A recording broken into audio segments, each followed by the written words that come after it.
Today's 2-minute tech tip is an introduction to Flipgrid. So Flipgrid is an online resource that's free to educators.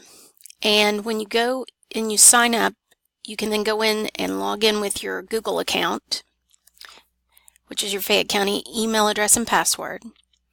You can set up multiple grids, and within those grids you can set up multiple topics.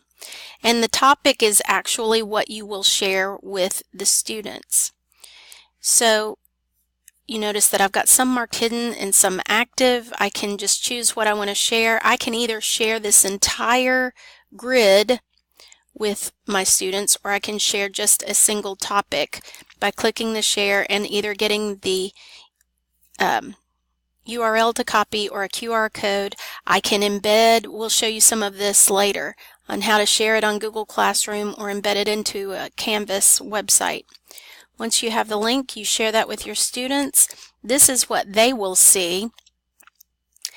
And then students will be able to record their message. So they'll tap to record.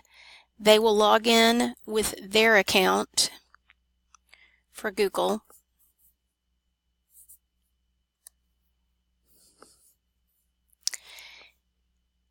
And then their camera will record them so they can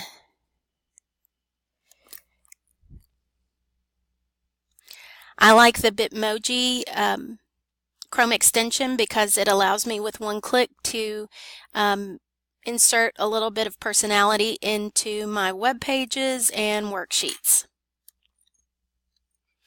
And so I can watch that and see, and I can add stickers, and I can take a selfie, and then once I'm done, then I snap my selfie.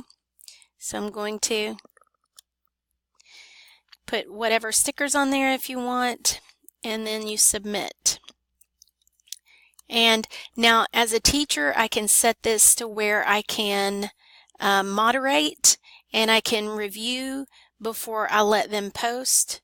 I've got it open so that that doesn't happen because I'm sharing this with teachers. And then students can look at other posts and respond to those. I hope you find this helpful. We'll be doing a little bit more with Flipgrid next week.